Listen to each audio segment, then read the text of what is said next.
On today's show, the Pacers will not be accused of being passive ever again this series, and SGA is going to continue to get his no matter what. Things that we'll see happen in the NBA Finals, we'll talk about that and more in today's Locked On NBA Game Night.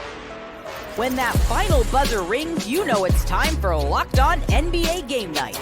All the post-game reactions to every game across the league, every single night, with insights only the hosts at Locked On can provide. It's the true NBA fans' one stop for all the action. Every game, every night. It's Locked On NBA Game Night. Tipping off now.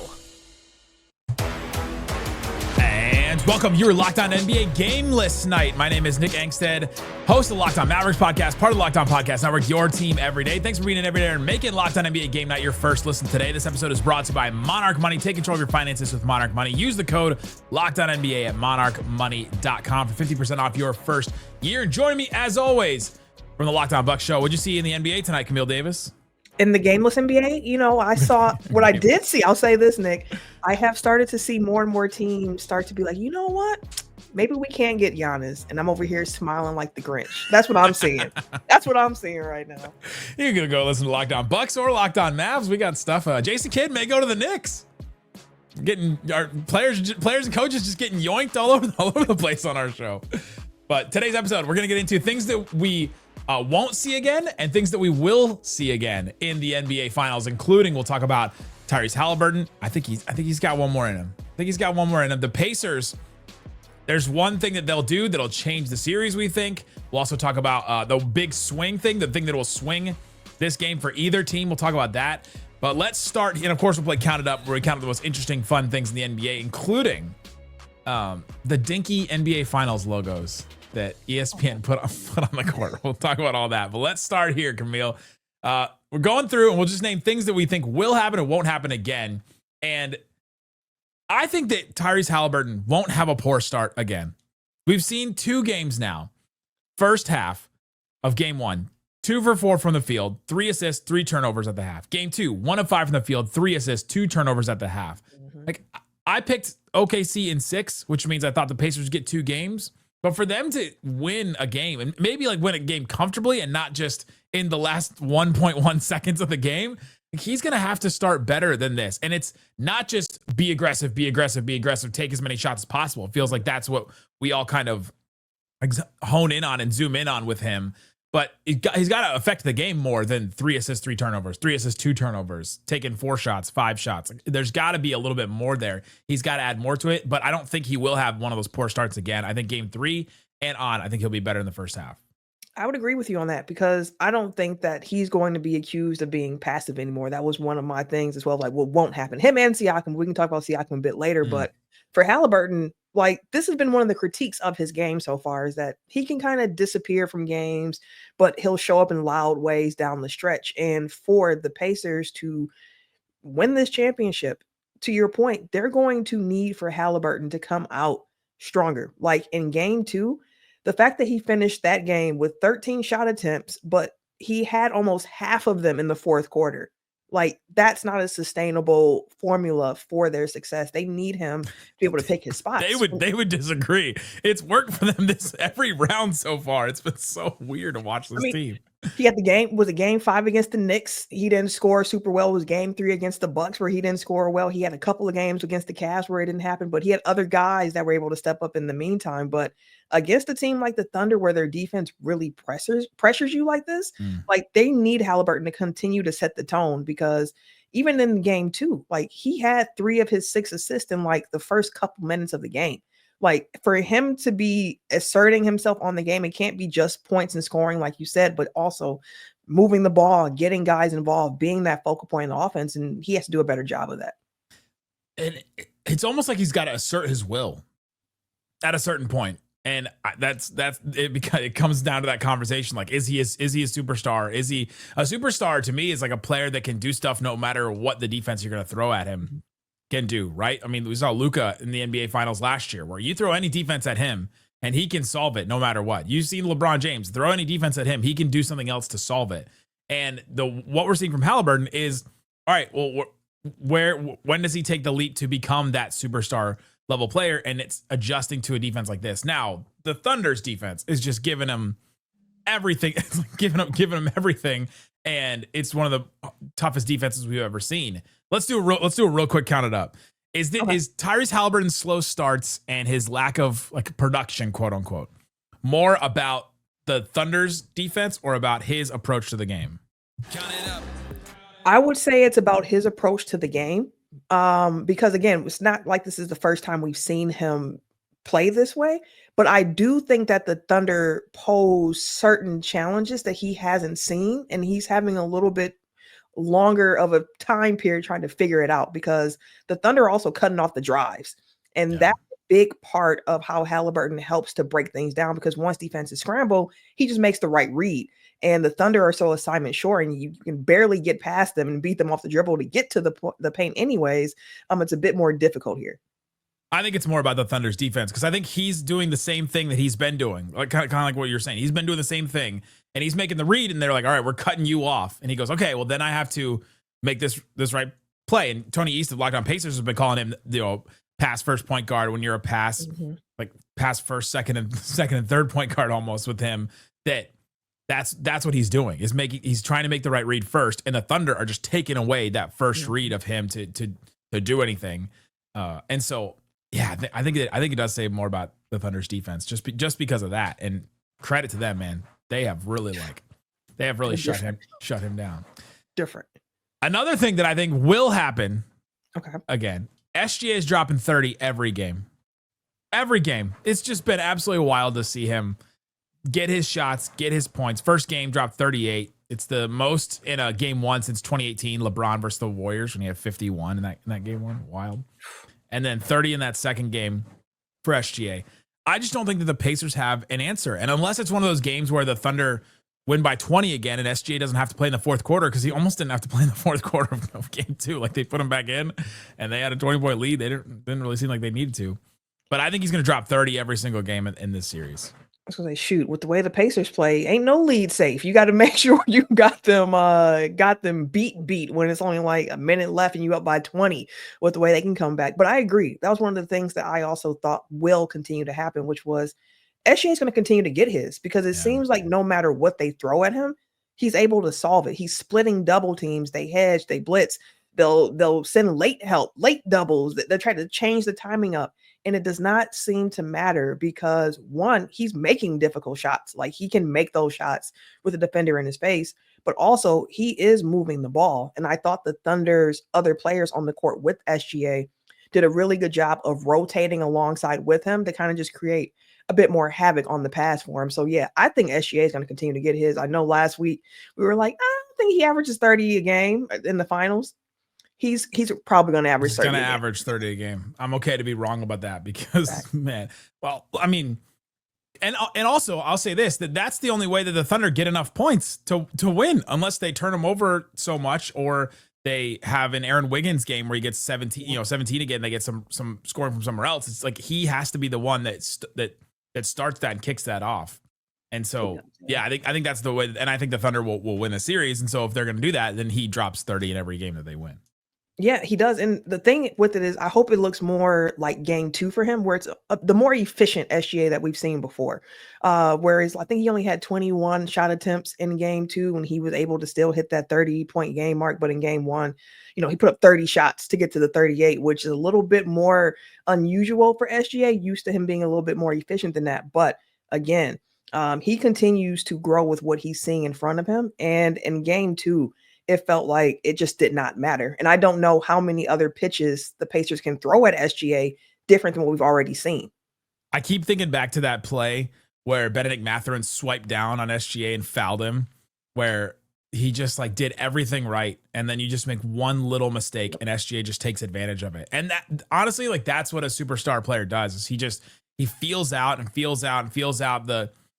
what the defense is giving him, and then just exploits any kind of weakness right there. Boom. Like, just he swiped down, and as soon as he swiped down, SGA knew it, threw his hands up to take the shot, got fouled, and it was a mistake by Mathurin, and it was an exploitation by SGA. But that's the difference. And you can hear the difference between how we're talking about SGA and how we're talking about Haliburton, and maybe it's just because of the level of defense that each of them are facing, but I think that's just the difference between an MVP level player and then like a second team All NBA type player. And that's what Haliburton is right now. And that's great.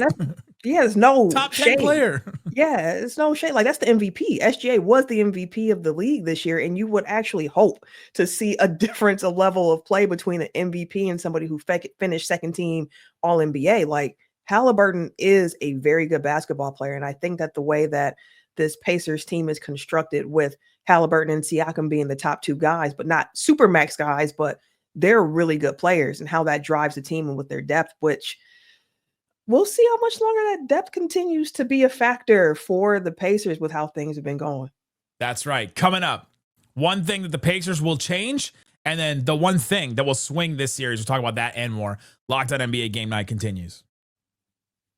Today's episode of Locked On NBA Game Night is brought to you by DoorDash. If you are hanging out watching some NBA basketball and you're like, man, I have a hankering for something. Maybe it's wings. That's what I get. I always need wings. I always want wings when I'm watching sporting events. I got to get the lemon pepper from Wingstop. You got to have it. And it's got to be bone in too. I'm not eating chicken nuggets at home. They have a deal right now. They swoosh. You score anytime a player drops 50 or more points in a playoff game. Dash Pass members score a free 3-piece crispy tenders combo from Wingstop the very next day. So if SGA goes off for 50, you can do that. Just place an order of $20 or more. Use the code WINGSTOP50 at checkout, and that combo is yours. Check it out. Offer valid noon to midnight the day after the game. Terms apply. And check it out and use all the different ways you can use your Dash Pass account with DoorDash. If you want to get something delivered, they also do like groceries and different things like that. And so check out what else you can get delivered with DoorDash. Here's the play. Sign up for Dash Pass. Unlock this and other exclusive deals all season long. When a player scores 50 or more points in a game, Dash Pass members can grab that combo the next day with a $20 order. And code WINGSTOP50. That's the words WINGSTOP all together, then the number 5 and 0 all together. That's Dash Pass. Your door to more savings, more flavor, and more ways to win. Terms apply. Thanks for hanging out with us on Locked On NBA Game Night. Being an everydayer, making us your first listen. We have a daily Locked On show that covers your favorite team. Maybe it's the Mavericks, and maybe you're just enjoying having Cooper Flag and still being sad about something that happened a few months ago. Maybe it's the Bucks, and maybe you're like just holding on to Greek hope over there. Maybe it's Locked On NBA Big Board. Rafael Barlow doing great stuff over there, covering the draft. One of the best in the business. The best in the business. Let me just go right there. Just incredible. He was on Locked On Nets today, and you're like, listen to him, and you just go, he's talking about, well, I was here and I saw this guy play, and I saw this guy play when he was 15, and you're like, there's nobody else that covers the draft like Rob. Right. He's on Locked On Bucks for the Tuesday episode as well, and I was sitting there just like, I just want to talk to you for hours and just keep asking questions. Just knows so many players and people. So check out Locked On NBA Big Board. Great stuff. All right, we're talking about things that will happen and won't happen again in the NBA Finals. What will happen again is, you think there's one thing that'll swing each game. What is that? The benches will continue to swing the game for the series. These are two teams with the Pacers and the Thunder, where I made the joke of like, they're the Spider-Man meme to a certain degree, pointing at each other because they like to play the same way. Now, the Thunder have executed it at a higher level throughout the regular season, but these are two teams that like to play with pace, like to force turnovers, like to lean on their depth. And we've seen so far that the benches have really helped to swing the games. Like you look at game 1, the Indy bench outscored the Thunder bench by 11 points. Game 2, the Thunder bench outscored the Pacers bench by 12. And now we're heading back to Indiana. And generally, role players play better at home. So I will be very curious to see how that shakes out in game 3. But ultimately, I think the benches will continue to really be the swing factor in these games. Is it just going to be which bench has a player that hits 4 or 5 threes? Because in game 1, you had Obi Toppin hitting the 5 threes. Game 2, you had Caruso and Aaron Wiggins hit 4 and 5 threes respectively. It's like just one of the bench players will get hot, and then it'll swing that swings the whole game. It's wild. It is. And that's what normally happens in the playoffs, where it's like you expect what you expect from your stars, but it's like, who can show up in this moment? Like Caruso did not have a 20-point game the entire regular season. He has had 2 in the playoffs, including game 2 of the NBA Finals. Like, these are the things that can wildly swing a series. It's wild to me thinking about their season, and they rested him at times because he's their old man. And he was kind of upset at times, like, man, I really wish I was playing a bit more. And it's like, nah, they had to save these minutes for you now, for you really to go crazy, because especially with the whistles, like, he's 31. He would be like the 4th oldest Maverick, I think. Yeah, he would have. Yeah, he would have fit the Bucks last season too, and before the trade deadline. Of just Brooke Lopez would have called him son. Like, and he's the old man on the Thunder. They rested him during the regular season. That's why. That's why he never scored 20 points. I think that could be a part. Could be a real chance. It is interesting to see these bench units, and the finals is just, you get those role player games where you just never know who's gonna go off and who's gonna be the release valve for the team, because the teams are putting so much pressure. We talked about how much pressure is on Haliburton and the defense focused on him. Obviously, the defense focused on SGA, and there's so much pressure on all the stars and the mainstays that you have your Aaron Wigginses, you have your Alexis Caruso, you have your Obi Toppins that go off every once in a while. Who's next? Let's just throw it out there. Who do you think is next? The next role player who's going to have to go off. Well, they're going to be back in Indy. We've already seen the Obi Toppin game. Yeah. To a certain degree, so I'm not sure I'd expect another one from him. TJ McConnell has not played super well so far. That was going to be my pick. But I'm not picking him. I'm going to go with Mathurin. I'm going to go with Mathurin as the guy who's going to have himself one of those games where you're like, oh, okay. It does feel like he's due for this is why Carlisle's still playing him, because I don't know. We haven't. He had 14 points in that, in game one or in game two. Yeah, game two. And so, I mean, there's something there. But yeah, maybe like a 4 or 5-3 game where he just goes off. Yeah, it feels like Mathurin could be due. Like a flurry of points that comes and he kind of changes the course. Oh, that's why he's. I could see an Isaiah Joe too. Possibly. I do wonder if he gets enough chances. Yeah, that's the thing, because he has to make sure to be on the court long enough. And after what we saw from Wiggins, I wonder if Wiggins starts to get a little bit more. But then again, that's always played too. Like, you get out there, how do you do in your first 2 minutes? Let's see. Honestly, on defense especially. Is there like a 15-point Kenny Hustle game where he just gets like 3 or 4 buckets in transition, and you're like, wait, what? Like Kenny Hustle, all of a sudden Kenrich Williams has 15 points off the bench? I'd be surprised if that one happens. I'd be surprised. And if it does happen, y'all at me and being like, surprised? And I'm like, absolutely. If that's going to happen, I think the Thunder would have to have scored 120 points, and they're like just dominating it in the game or whatever. But another thing that I think won't happen again, the Thunder won't score 120 points until the closeout game. We've seen them score 120 plus in 6 of 18 games. Not a lot, which makes sense for the playoffs. One of them was game 1 against Memphis when they won by 51. So I don't even know if I count that one. Like, did Memphis even try that one? No. That weird game 2 against the Nuggets, 149 to 106. That was nuts. Then the closeout game 7, where Nuggets kind of like rolled over. They didn't really have it. They didn't have it at the end. Minnesota game 4. That was the one where it was 128 to 126. It was like both teams were just dealing back and forth. But that's an abnormal game for the Thunder, obviously, to even allow 126. And then the closeout game, 124 to 94, is very similar. Game 5 of the Timberwolves, very similar. 125-93 was the closeout the Nuggets. 124-94 was the closeout for the Timberwolves. Like, so this one's going to be 120-something 95. Yeah, right. I think that's what we're going to see. And I think that they won't score 120 until that closeout game, because I think the Pacers will put up more of a fight. I think that's fair. I think we're still due to see the Pacers really get that offense going. And for me, I think that's why I think that another thing you won't see for the rest of the finals, and this might be controversial, but I don't think we'll see the Pacers to continue to lean on the depth that we've seen as much throughout the playoffs so far. Like I mentioned, TJ McConnell has not been looking as great in this particular matchup. The Thomas Bryant minutes, like they're getting beat in those minutes now, because that's Riley talked about that today. The Thunder are kind of like, oh, y'all doing that? We can do double big during this time, like, because Miles Turner's off the floor. We don't have that 5 outness to worry about.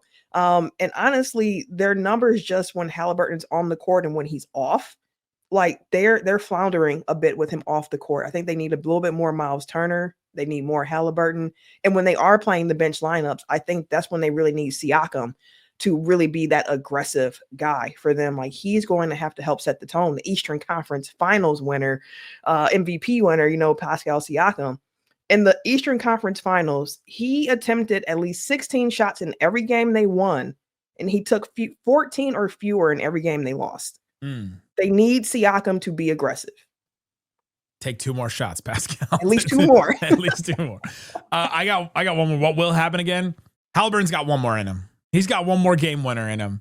Oh, probably. Because I think that I was going to go with OKC is only going to lose a game in the fourth quarter again. Like, that's the only way they're going to lose, is if they just lose it in that the same way they lost game one, they'd lose that again. But I decided to change it to Haliburton. He's got one more. This is a stat I saw. Haliburton is 6 for 7 when taking a shot to tie or take the lead in the final 90 seconds or the fourth quarter or overtime this playoffs. That's the most such shots in a single postseason since 1997. There are people who are saying it's luck, and I get you can't control if a shot goes in or out, but 6 of 7, like that's the run that he has been on this playoffs. It's tip my cap, like that's unbelievable. What was that movie where the basketball playing kid turned into a leprechaun? Luck of the Irish, the Disney Channel one. Is that what we're seeing? We're just witnessing that in real time right now. Let me ask you this: what game? If you had to make a game prediction, when's the next Tyrese Haliburton game winner coming? What's the next game the Pacers win then? I think it'll be game 4. I think they'll put up a good fight in game 3, but then game 4 will be the one where you'll get the one more. Their second home game. I could see that. Yeah, I don't put it past him at this point. I watched him hit 2 different game winners against the Bucks this season, regular season and playoff. So you got it, boss. I know you're sick of seeing them.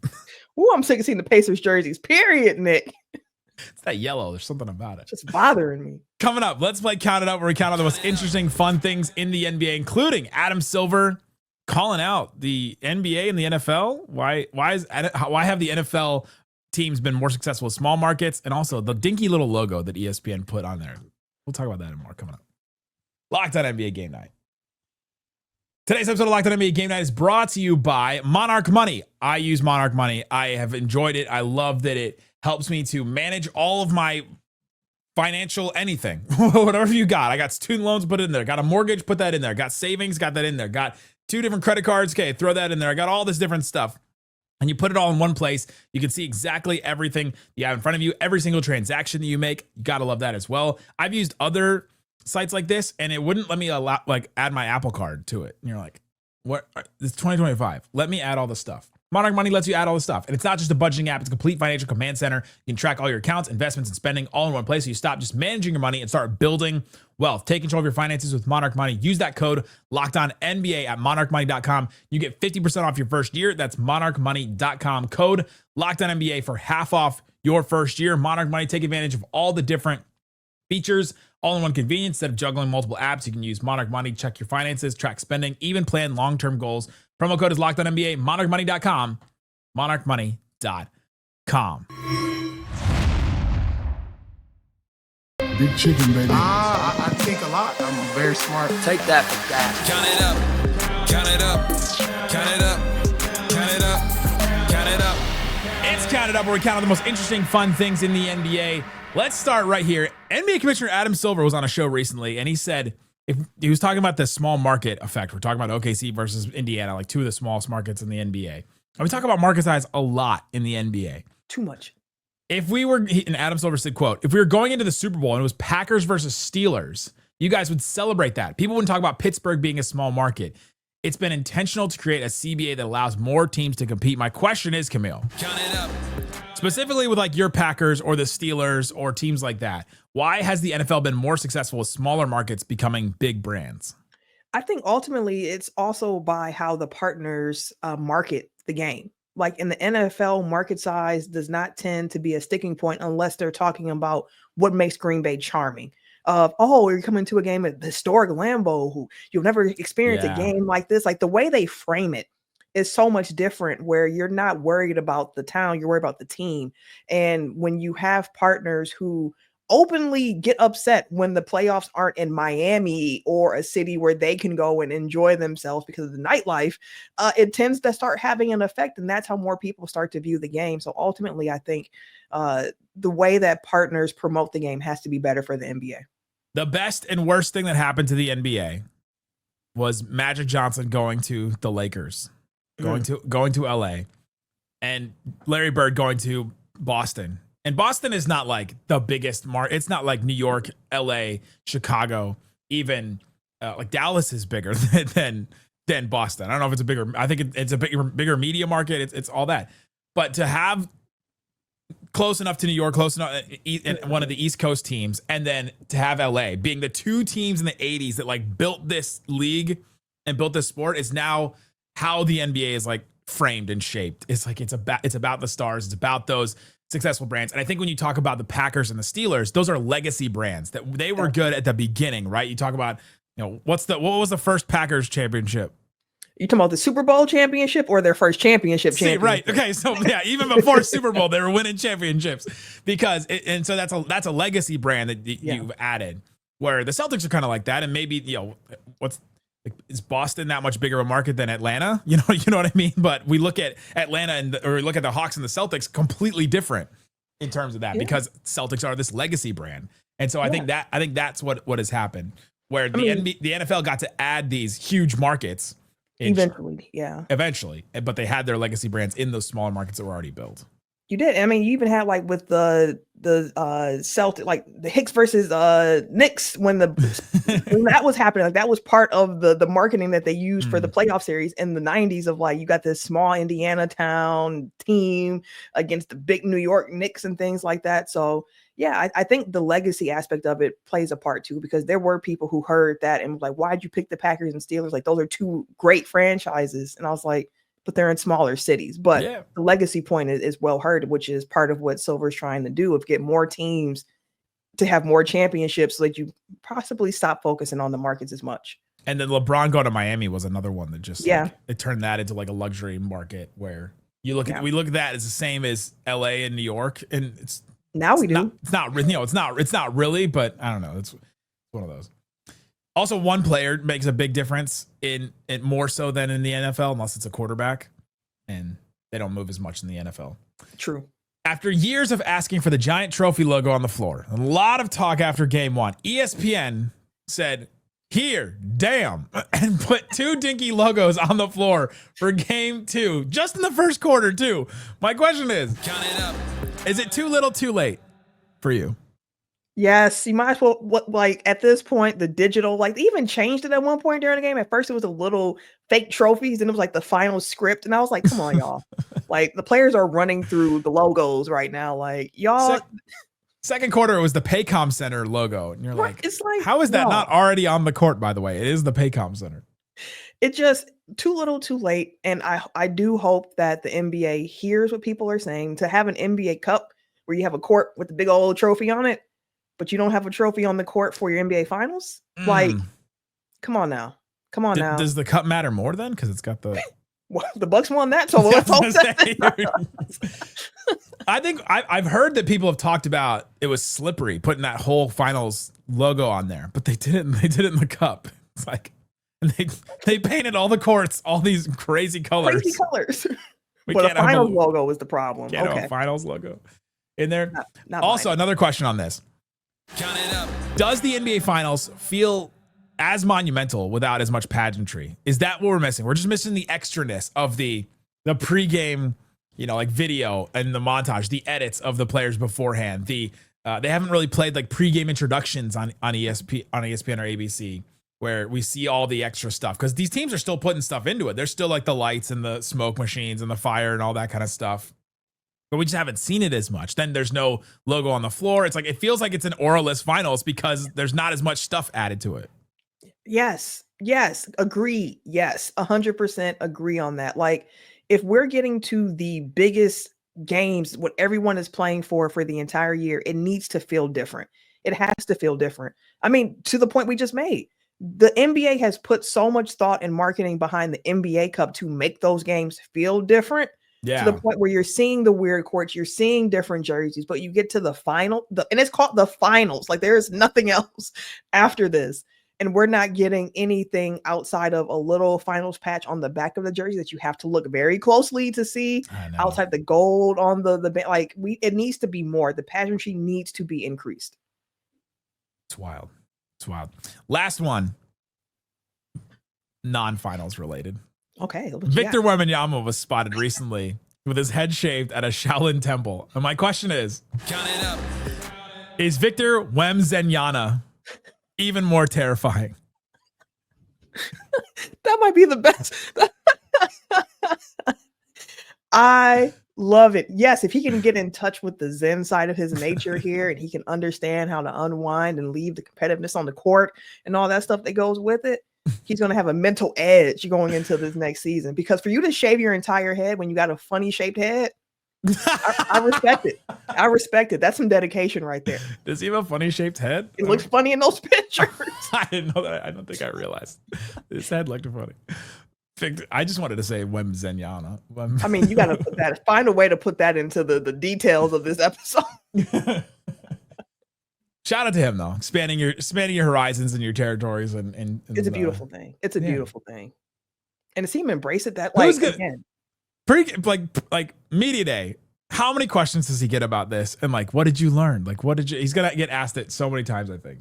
I feel like by media day, if this offseason plays out the way everybody's projecting it to, with a lot of movement, they get Giannis. Well, listen, Nick, let me point harder at you for not doing this today.